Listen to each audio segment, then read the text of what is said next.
Hey guys, so I wanted to just go over a couple of things that are going on right now. I'm sitting out here in the Florida sun, or in the shade of this tree, and wanted to tell you that the thing that's going on with Bitcoin is something that a lot of people aren't fully going to understand. The people that are telling you different things that is actually very good financial advice, usually, is not necessarily going to apply here right now because what's happening is that there's a great deal of the stolen money, basically, that's going into this new crypto system in an attempt to capitalize on what's perceived as the future of finance, and they're not wrong. They're very much correct. So what you're going to have is like Bitcoin's going to jump, Ethereum's going to jump. Some of the other currencies are going to follow suit. Some of them are going to make it, some of them aren't. I'm not going to give you what those are, but I do like a few of them: Bitcoin, Ethereum, Dash, Monero. But they have to have a purpose to really hold out for the long term. Ethereum is good, and I've been watching it since its inception because it's a programming language. It's not just a currency to replace Bitcoin or compete with Bitcoin, and it has more of a purpose because Bitcoin's going to be around and it's going to be more valuable because more people are going to start using it. So if you understand the value of scarcity, or the perceived value created by scarcity, then you're going to want to get some Bitcoin. You're going to understand that it's going to go up. It has to go up because there's only 24 million Bitcoin ever going to be made, and probably a million of them have been lost. That's probably more than have been lost, but it's a good possibility that nearly a million of them have been lost. And the mathematics is so complex. By the time they get up to the 24 millionth coin, that it's certainly not going to be possible to do that math with the computers we have today, or the chips that they've developed, in any length of time that seems reasonable. So, regardless of that, it's a currency that can be used internationally with little to no effort and very little regulation, and certainly no fees, or fees much less than the invasive taxation and overcharging of transference of money. When everything's digital, it's asinine to charge 5-10% of the money you're trying to transfer from one state to another, or to another country, or whatever. You should just be able to give money to somebody with the instant, with the click on your phone, which you can now with Bitcoin. So that being said, there's going to be like increases in the value of Bitcoin. Like over the last couple weeks, we saw it go from over $1,000 last month, and then it just went right up over $2,000, and then almost to $3,000, 2,800, and then it rocked back down again to 21 in places, now 22, and it's moving back up again. So what you're going to see is these sharp increases and decreases, increases and decreases. But what's going to happen is it's going to go up, it's going to come down some of the way, and then it's going to go up again, higher, out of range, and then back down again, still higher than it was previously. So it's going to go up and up and up and up. And what we're in right now is one of these first little little settling points. And I liked what somebody else said about how it has to be incrementally redistributed, because, and sorry about the chopper going overhead, really close to the water, and there's a flight school right over here. It's kind of cool.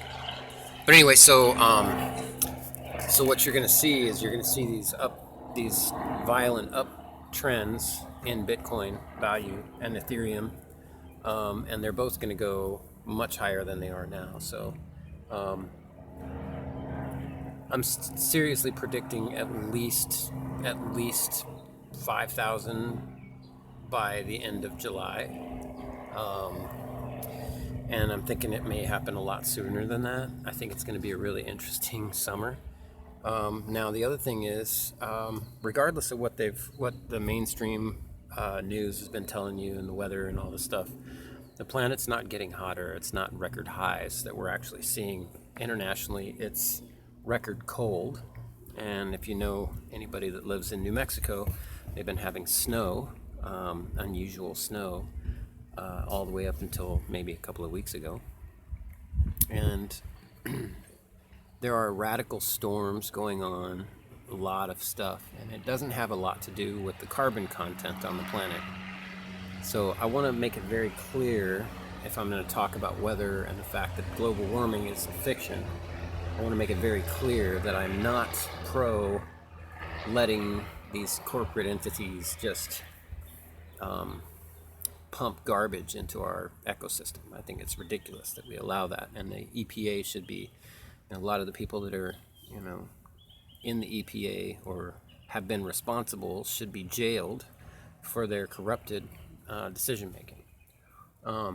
But that being said, if you look, there's a lot of things going on or not going on with the sun right now, and that has everything to do with what's called the grand solar minimum, has everything to do with the magnetosphere and our ecosystem throughout the solar system and on our planet.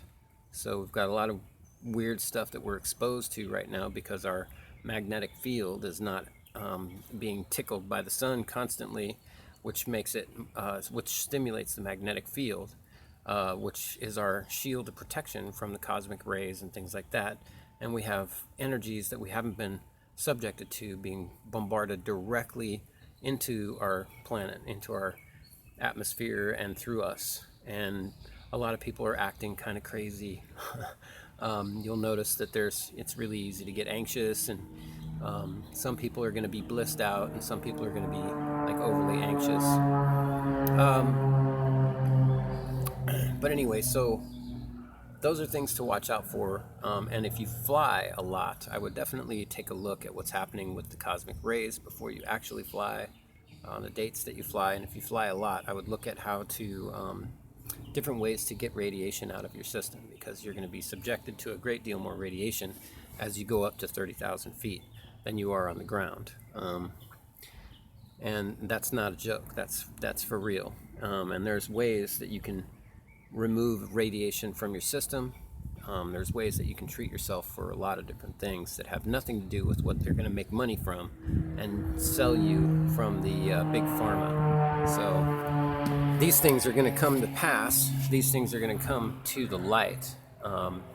It's going to be revealed just how corrupt big pharma and your news outlets, your quote unquote not real journalists, and the propaganda that they've been pumping throughout our social atmosphere is going to come to light. And then also the corrupt politicians. So this is going to be a very interesting summer. In the meantime, while things are getting ready to get really volatile, I would support, I would definitely encourage anybody that I care about, or anybody that has the remotest idea that I might have some inkling as to what might be good for you. Get yourself some Bitcoin. Make sure that it's safe. Study up on how to do that. I like paper wallets myself because it keeps it offline and somebody can't steal it other than like taking the paper. And keep an eye on farm to table, like local growing food. Get involved, like grow some food yourself, and get involved with some other people that are smart enough to be growing food close to home, and be thinking with operating locally, because that's really where the strength is. If you look at how the people survived the Great Depression, it was because they do a lot of things that we don't do now. They knew who their neighbors were. They knew how to grow their own food and take care of themselves, pump water.